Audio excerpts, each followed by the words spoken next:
Saya Silva Farera Avista. Nah, sekarang kami akan mempraktikkan gaya pemulih pada pegas. Tonton videonya ya.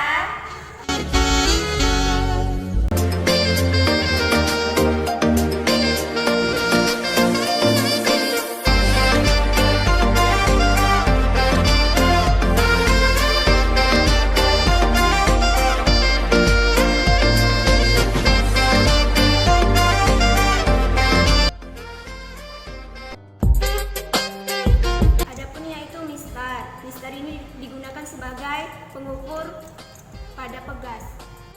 Kemudian ada beban. Di sini ada 200 gram dan 500. Lalu ini ada pegasnya. Lalu ada tiang statif. Tiang statif ini sebagai tempat menggantungkan pegasnya.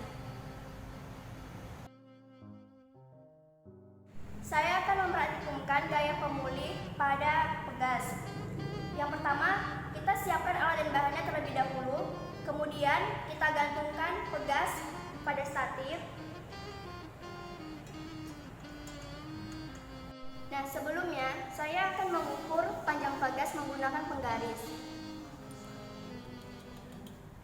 Nah, di sini dapat kita lihat panjangnya yaitu 14 cm. Nah, di sini ada dua beban. Yang pertama, beban dengan massa 200 gram.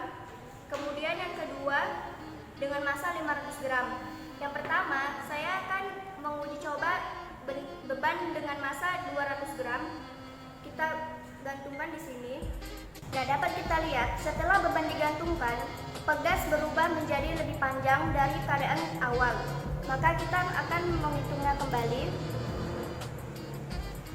Di sini dapat kita lihat panjangnya yaitu 18,5 cm. Nah, pada percobaan pertama tadi sudah kita lakukan. Yang pertama yang kita cari adalah massa dari beban tersebut. Kita buat massa 1 itu sama dengan 200 gram.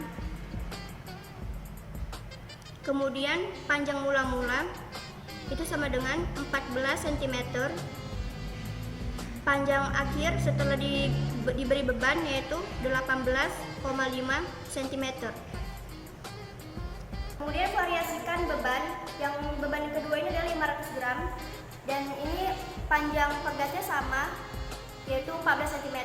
Kemudian kita gantung beban yang kedua. Nah, kita ukur panjang dari pegas tersebut setelah digantungkan oleh beban.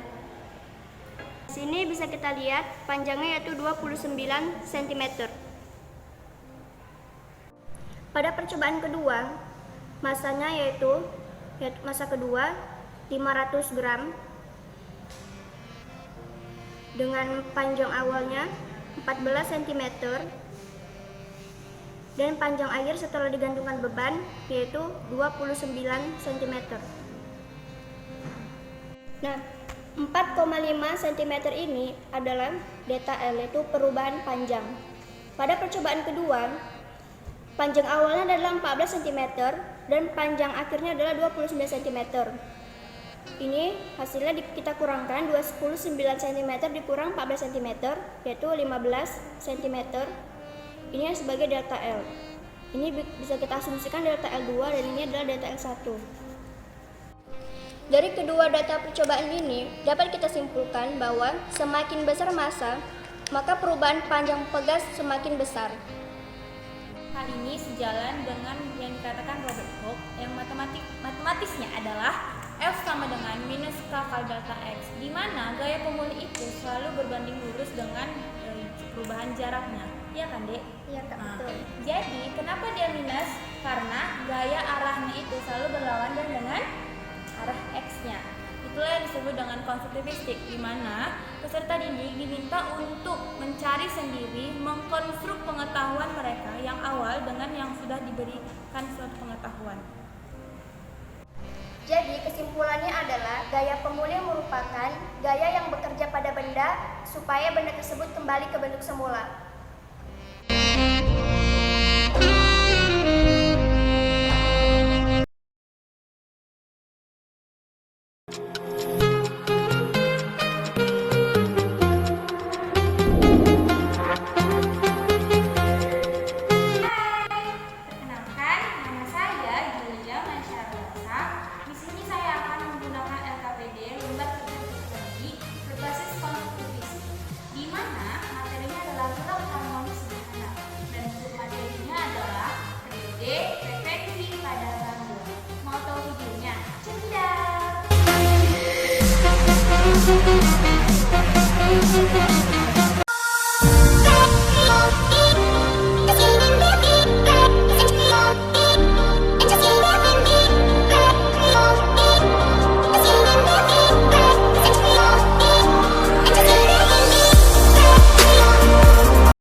datar atau menggaris.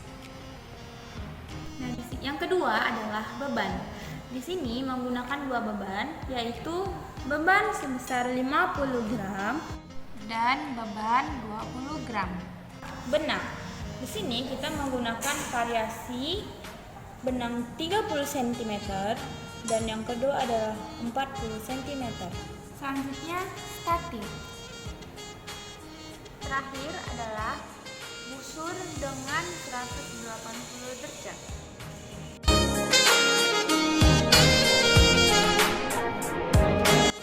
Prosedur kerja. Pada LKPD konstruktivistik tidak disampaikan prosedur kerja bagaimana sesuai dengan konstruktivistik semua peserta didik. Nah, yang pertama adalah kita harus memasang statif. Selanjutnya kita pasang busur pada statif. Ini adalah menggantungkan tali ke statif.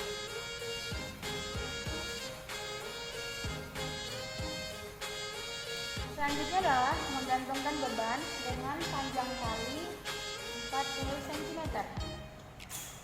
Kemudian, pada kondisi yang pertama yaitu kita memvariasikan beban dengan panjang tali yang sama yaitu 40 cm.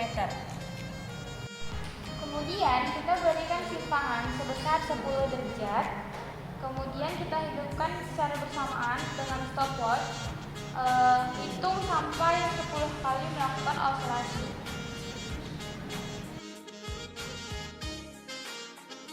Waktu yang diperoleh adalah 13,8 detik. Kemudian isi pada LKPD poin data hasil percobaan, yaitu yang pertama di kondisi 1 dengan massa sama dengan 20 gram, panjang tali 40 cm dengan waktu yang diperoleh waktu oscillasi 10 kali itu adalah 13,8 detik. Selanjutnya kita tetap dalam kondisi 1, hanya saja kita memvariasikan massanya menjadi 50 gram dengan panjang tali yang sama yaitu 40 cm. Selanjutnya kita akan menghitung waktu pada 10 kali oscillasi. Nah, kita berikan simpangan sebesar 10 derajat, kemudian kita lepaskan dengan bersamaan kita menggunakan stopwatch.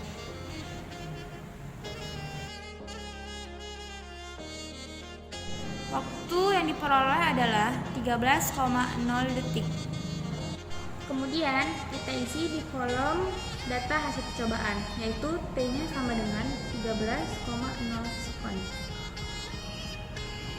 Selanjutnya kita akan masuk ke dalam kondisi kedua, yaitu dengan panjang tali yang berbeda. Untuk panjang tali yang 40 cm dengan massa 50 gram sudah kita lakukan pada kondisi 1. Kemudian kita akan memvariasi talinya, yaitu panjang tali menjadi 30 cm dengan massa yang sama yaitu 50 gram. Kita akan menghitung waktunya, yaitu berikan simpangan sebesar 10 derajat, kemudian kita akan melepas dan klik stopwatch. Waktu yang diperoleh adalah 11,5 sekon. Selanjutnya, kita isi pada kolom data hasil percobaan, yaitu pada variasi B, massa 50 gram, kemudian panjang tali 30 cm, kemudian waktu yang dibutuhkan adalah 11,5 sekon. Nah, pada lembar kerja peserta didik berbasis konstruktivistik di sini adalah di mana diberikan deskripsi masalah yang sebenarnya bisa kita jawab dengan logika, namun belum tentu benar. Karena di sini praktikumnya adalah menuntut siswa untuk melakukan eksperimen dan untuk menginvestigasi pengetahuan itu sendiri dengan cara mengikuti teori belajar konstruktivistik. Nah, pada percobaan ini bisa kita lihat pada kondisi 1 dengan kondisi 2. Yang berbeda adalah antara massa dengan panjang tali di kondisi 2. Pada kondisi 1, massanya kan berbeda-beda, namun panjang talinya yang sama. Ini sebenarnya tidak mempengaruhi periode maupun frekuensi. Nah, pada kondisi kedua, ketahuan bahwasanya yang berpengaruh terhadap periode dan frekuensi adalah panjang tali. Nah, Pada panjang tali 40 cm, masanya adalah 50 gram. Waktunya adalah 13,0 sekon. Sedangkan pada massa 50 gram dan panjang tali 30 cm membutuhkan waktu 11,5 sekon. Jelas kelihatan bahwasanya ada perbedaan. Nah, disinilah kita ketahui bahwasanya yang mempengaruhi periode frekuensi pada bandu adalah panjang tali, bukan massa beban. Nah, praktikum ini semoga bermanfaat.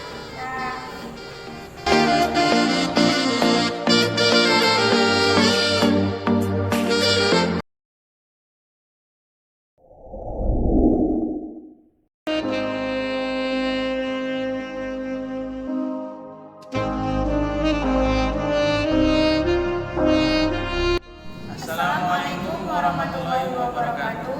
Perkenalkan, nama saya Raja Indra Alam Sahabe. Nama saya Revira Arafah. Nah, di sini kami akan mempraktikumkan pada materi gaya harmonis sederhana pada submateri simpangan bandul. Tonton videonya ya.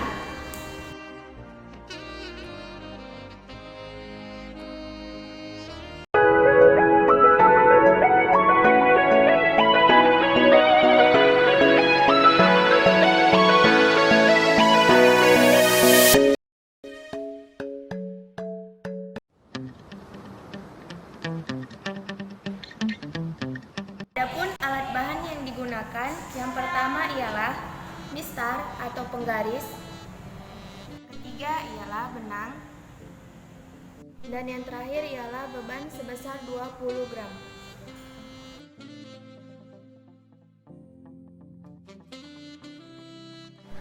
Baik, di sini saya akan mempraktekkan prosedur kerjanya. Dimana yang pertama itu kita mempersiapkan yang namanya statik. Nah, yang kedua itu adalah menggantungkan busur pada statik.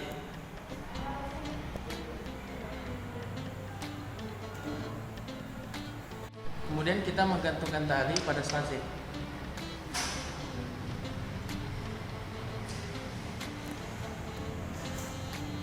Setelah kita mengukur panjang tali sepanjang 30 cm, kemudian kita beri simpangan pada tali sebesar 10 derajat. Nah, ketika ininya dilepas bersamaan dengan stopwatch. 1, 2, 4,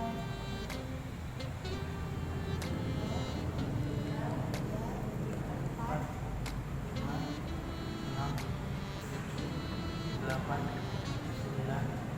10.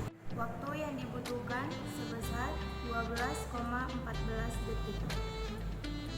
Kemudian pada yang kedua kita beri simpangan pada tali sebesar 20 derajat. Nah, ketika ditarik bersamaan dengan stopwatch. 1, 2, 3.